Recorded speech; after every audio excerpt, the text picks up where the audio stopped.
బిస్మిల్లాహిర్రహ్మానిర్రహీం. ఆత్మలోకం, బర్జఖ్, మరణించే వారి ఆత్మలు ఉండే ప్రదేశం. వారు తమ చేష్టలను మానుకోరు. చివరకు వారిలో ఎవరికైనా మరణం వస్తే వాడు ఇలా అనడం ప్రారంభించాడు: ఓ నా ప్రభువు, నేను వదిలిపెట్టి వచ్చిన లోకానికే నన్ను తిరిగి పంపేయి. ఇక నేను మంచి పనులు చేస్తానని ఆశిస్తున్నాను. ఇది ఎంత మాత్రమూ జరిగేది కాదు. అతడు పలికేది కేవలం ఒక మాట మాత్రమే. ఇప్పుడు ఈ మరణించే వారి అందరి వెనుక ఒక గోడ అడ్డంగా ఉన్నది. అది మరొక జీవితం వచ్చే రోజు వరకు ఉంటుంది. సూరా నంబర్ 23, వాక్యం నంబర్ 99-100. ఆత్మలోకం అనగా బర్జఖ్. బర్జఖ్లో 2 ప్రదేశాలు కలవు. ఇల్లీన్, శాంతి ప్రదేశం. వారు పరిశుద్ధావస్థలో ఉన్నప్పుడు దైవదూతలు వారి ప్రాణాలు తీస్తూ, మీకు శాంతి కలుగుగాక, మీ కర్మలకు ప్రతిఫలంగా స్వర్గంలో ప్రవేశించండి అని అంటారు. సూరా నంబర్ 16, వాక్యం నంబర్ 32.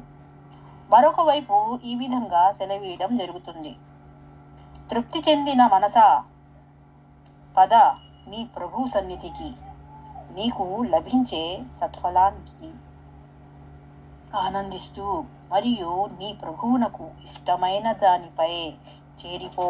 పుణ్యాత్ములైన నా దాసులలో ప్రవేశించు నా స్వర్గంలో. సూరా నంబర్ 89, వాక్యం నంబర్ 27-30. ఇల్లీన్లో అమరగతి పొందిన వారి ప్రతిఫలితం. అల్లాహ్ మార్గంలో చంపబడిన వారిని మృతులు అనకండి.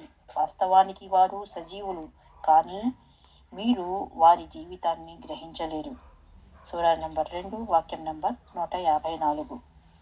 అల్లాహ్ మార్గంలో చంపబడిన వారిని మృతులుగా భావించకండి. వాస్తవానికి వారు సజీవులే, తమ ప్రభువు వద్ద జీవికను పొందుతున్నారు.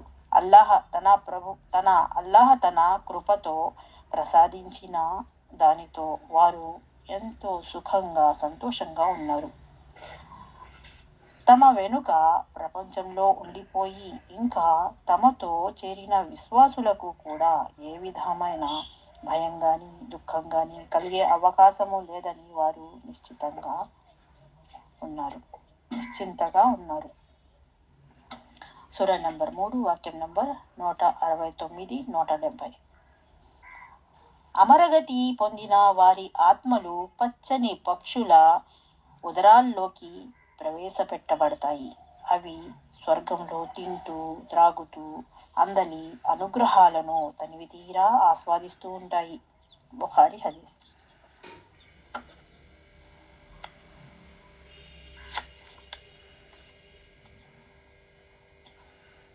సిజ్జీన్ అనగా బందీఖానా.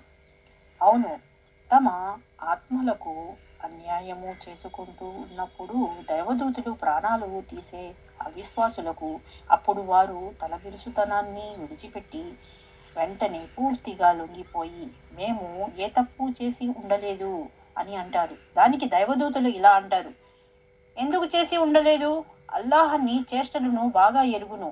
ఇక పొండి, నరక ద్వారాలలో దూరిపోండి, అక్కడనే మీరు శాశ్వతంగా ఉంటారు. కనుక యథార్థం ఏమిటంటే గర్విష్ఠులకు లభించే నివాసం చాలా చెడ్డది.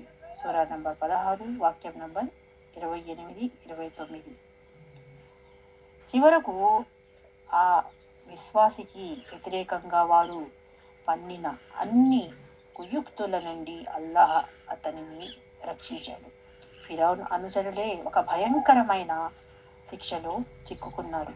వారు ఉదయం సాయంత్రం నరకాగ్ని ముందు ఉంచబడుతూ ఉంటారు. ప్రళయ గడియ వచ్చినప్పుడు ఫిరౌను ప్రజలను తీవ్రమైన శిక్షలోనికి ప్రవేశింపచేయండి అని ఆజ్ఞాపించబడుతుంది. సూరా నంబర్ 40, వాక్యం నంబర్ 45-46.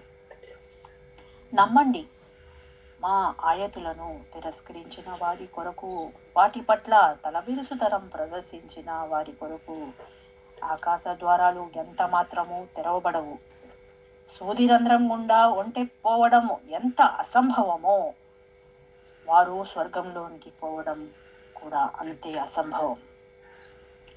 అపరాధులకు మా వద్ద ఇటువంటి ప్రతిఫలమే ఉంటుంది. ఇటువంటి ప్రతిఫలమే లభిస్తుంది. సూరా నంబర్ 7 వాక్యం నంబర్ 40.